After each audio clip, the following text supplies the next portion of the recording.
Baik, Assalamualaikum warahmatullahi wabarakatuh. Perkenalkan, nama saya Muhammad Rial Said, NIM H071120 seperti itu. Juga pada kesempatan kali ini saya akan membahas tentang normalisasi database yang merupakan final dari sistem basis data 2 individu. Dan pada kesempatan kali ini saya akan membahas normalisasi tentang tabel RDKK. Nah, langsung saja mungkin jadi apa itu normalisasi? Jadi normalisasi ini atau normalize merupakan salah satu cara pendekatan atau teknik yang digunakan dalam membangun desain logic database relation dengan menerapkan sejumlah aturan dan kriteria standar. Nah, tujuan dari normalisasi ini adalah untuk menghasilkan struktur tabel yang normal atau baik. Jadi di sini nanti saat normalisasi ya, di sini pada video kali ini saya akan membahas 3 tahap normalisasi, yaitu tahap pertama, kedua, dan ketiga. Nah, di tahap 1, 2, 3 ini seperti definisinya ada sejumlah aturan dan kriteria standar yang harus dipenuhi sebelum melanjutkan ke tahap-tahap normalisasi berikutnya atau membuat tabel itu menjadi tabel yang normal ya. Oke, mungkin di sini ada pada kesempatan kali ini saya akan menormalisasi tabel RDKK atau rencana definitif kebutuhan kelompok tani. Nah, di sini untuk tabel universe-nya atau tabel yang belum diapa-apakan, belum dinormalisasi, di sini terdapat atribut-atribut yang masih belum normal atau yang masih memenuhi kriteria normal seperti redundant. Nah, langsung saja mungkin untuk first normal form. Nah, seperti yang saya jelaskan di definisinya tadi, untuk setiap tahap normalisasi itu ada syarat-syarat yang harus dipenuhi. Nah, di first normal form ini yang harus dipenuhi yaitu pertama, setiap nama atribut harus bersifat unik ya. Jadi, misalnya di sini. Nah, ini adalah hasil tabel dari normalisasi pertama. Nah, di sini untuk aturan yang pertama, kita lihat dulu untuk tabel universe-nya atau tabel awalnya. Di sini masih terdapat atribut-atribut yang redundant. Contohnya pupuk urea kilogram MT1, dia akan muncul lagi ya, pupuk urea mana ini? Pupuk urea kilogram MT2, lalu akan muncul lagi pupuk urea MT3 di sini ya. Jadi dia redundant ya, atau berulang nilainya. Maka kita harus ubah atribut ini menjadi beberapa tabel atau kita tambahkan tabel baru sehingga dia tidak redundant. Nah, di sini kita menambahkan tabel jumlah pupuk, di sini jumlah pupuk saya kasih. Nah, di sini jumlah pupuk, nama pupuk, satuan pupuk, dan periode tanam, sehingga tidak ada lagi yang redundant atau tidak unik. Nah, di sini juga tadi pada pupuk urea kilogram MT1 dia terdapat beberapa value yang bisa dijadikan atribut. Nah, di sini ada pupuk urea, di sini pupuk urea ini nama. Lalu kilogram itu satuan, MT itu adalah musim tanam, maka dia ada 3 value, dia tidak unik ya, maka kita ubah dia menjadi 3 tabel berikut, yaitu nama pupuk, satuan pupuk, periode tanam. Dan untuk isinya yaitu jumlah pupuk ya, di sini jumlah pupuk. Jadi dia dari tabel yang panjang tadi ya, panjang ini dari dari sini sampai ke bawah ya, ke bawah sini kita ubah dia menjadi 4 tabel saja seperti ini, sehingga tidak ada lagi tabel yang redundant, sehingga semua atributnya unik. Nah, di sini lalu syarat kedua, karena syarat pertama sudah terpenuhi, syarat kedua setiap atribut harus bersifat tunggal. Kebetulan di atribut universe atau tabel awalnya ini dia sudah tunggal semua ya. Maksudnya tidak tunggal itu misalnya untuk komoditas MT1 di sini. Nah, di komoditas MT1 ini dia misalnya padi, lalu dia koma jagung. Nah, itu tidak tunggal isinya. Tapi kebetulan karena di tabel ini semuanya tunggal ya, maka tidak ada yang harus dilakukan. Jadi syarat kedua selesai. Lalu untuk syarat ketiga atau aturan ketiga itu setiap baris harus bersifat unik. Kebetulan juga di tabel RDKK atau universe pertama ini ya, yang belum normalisasi ini dia unik semua ya barisnya. Nah, misalnya yang tidak unik itu dia jadi satu baris tidak boleh muncul sama persis ya di baris-baris berikutnya. Jadi unik ya. Jadi tidak boleh muncul sama persis untuk baris-baris berikutnya. Oke, jadi untuk 3 syaratnya sudah terpenuhi. Setiap nama atribut harus unik, setiap nilai atribut harus bersifat tunggal, setiap baris harus bersifat unik.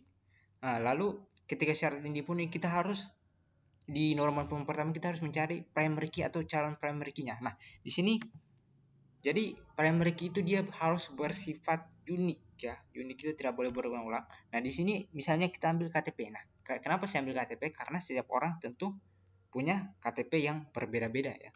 Tidak mungkin dong dua orang punya KTP sama ya, nomor KTP yang sama. Nah, di sini juga ada kode desa. Kode desa ini dia tidak unik. Jadi bisa saja kita jadikan dia primary key asal kita gabungkan dengan KTP. Nah, ini yang namanya kan composite key. Jadi composite key ini adalah dua atribut atau lebih yang digabungkan menjadi primary key yang unik. Nah, jadi ketika saya gabungkan kode desa dan KTP, dia bisa unik atau primary key, dia bisa menjadi primary key. Nah, di sini juga ada kode kios pengencar. Jadi composite key dua atau lebih atribut yang digabungkan menjadi primary key yang unik. Jadi di sini ada primary key. Kita bisa dapat composite key, yaitu composite key, kode desa, kode kios pengencar dan KTP. Kita gabungkan bisa disebut composite key, maka dia akan disebut primary key yang unik. Ya, jadi kita dapat kode kios, primary key kode kios pengencar, lalu KTP. Oke, untuk temuan pertama selesai. Jadi hasilnya seperti ini dengan primary key yang kita dapat adalah kode desa, kode kios pengencar dan KTP. Lanjut ke normal form kedua. Nah, di normal form kedua sama seperti normal form pertama, terdapat beberapa aturan juga harus yang dipenuhi. Jadi sudah pernah melewati tahap 1NF, normal form pertama tentunya. Lalu yang kedua, semua atribut non key sepenuhnya bergantung pada primary key. Jadi kita fokus pada primary key-nya di sini. Jadi nanti yang kita lakukan di normal form kedua ini, kita akan misalkan tabel normal pertama ke menjadi beberapa tabel berdasarkan primary key-nya. Ya, oke, kita lanjut. Nah, ini adalah contoh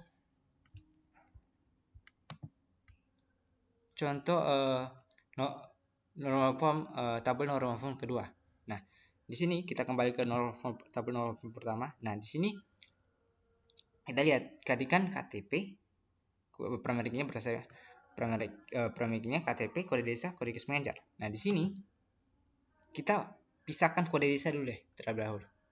Di sini kode desa kita pisahkan ya. Maaf, kita pisahkan dari tabel utama. Nah, tabel utama yang mana yang ini? Tabel utama itu yang normal form pertama tadi. Yang ini kita pisahkan menjadi tabel desa. Nah, di sini kenapa kita tambahkan nama penyuluh di sini ya, nama penyuluh? Karena nama penyuluh ini sangat bergantung penuh dengan primary key kode desa. Maka kita gabungkan dia menjadi satu tabel, yaitu tabel desa. Tapi di tabel utama dia tetap ada ya, di sini kode desa masih ada, tetap ada. Karena kenapa? Karena dia adalah composite key, sehingga masih terdapat relasi ya. Relasi antara tabel utama dengan tabel desa. Lalu juga ada tabel pengecar. Di sini karena ada tabel pengecar. Nah, di sini tadi kita keluarkan primary kode kios pengecar. Nah, karena nama kios pengecar ini sangat bergantung pada kode kios pengecar, maka kita gabungkan dia menjadi satu tabel. Oke. Jadi dia menjadi tabel pengecar. Nah, di tabel utama kode kios pengecar tetap ada karena dia adalah composite key tadi.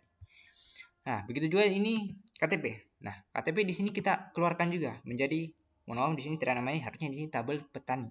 Nah, KTP kita keluarkan di tabel utama tetap ada di sini, tabel utama. Nah, nama petani, karena nama petani sangat bergantung dengan KTP, ketika nomor KTP-nya berubah, tentu namanya juga berubah. Maka kita gabungkan dia menjadi satu tabel. Tempat lahir juga begitu, sangat bergantung pada KTP, tanggal lahir juga bergantung, nama ibu kandung, alamat, Gapoktan, nama Poktan. Nah, di sini mungkin ada yang bertanya, kenapa kita terpisahkan Gapoktan dengan nama Poktan ya di sini? Padahal dia tidak terlalu bergantung pada petani, KTP, mohon maaf. Nah, di sini kita hanya fokus kepada primary key-nya saja ya. Di sini kita hanya fokus pada primary key-nya, yaitu KTP, kode desa, dan kode kios pengencar. Jadi kita pisahkan tiga hal ini saja ya. Tiga kunci ini saja ke dalam beberapa tabel. Jadi dari tabel yang normal pertama itu cuma satu tabel menjadi 4 tabel pada normal form kedua. Oke. Jadi untuk normal form kedua begitu saja. Kita lanjut lagi ke third normal form atau normal form ketiga. Nah, sama seperti norma form 1 dan 2, terdapat beberapa ada 2 aturan juga di sini.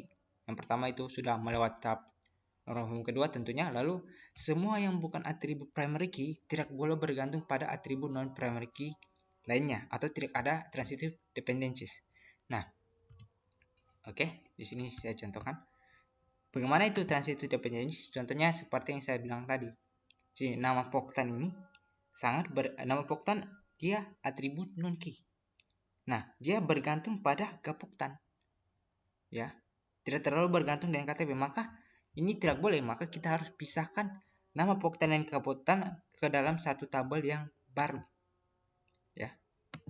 Tabel yang baru kita sebut di sini tabel Poktan ya. Tabel Poktan. Nah, di sini kenapa saya ambil KTP sebagai KTP petani ya, di sini KTP petani sebagai primary karena Gapoktan di sini nilainya 0.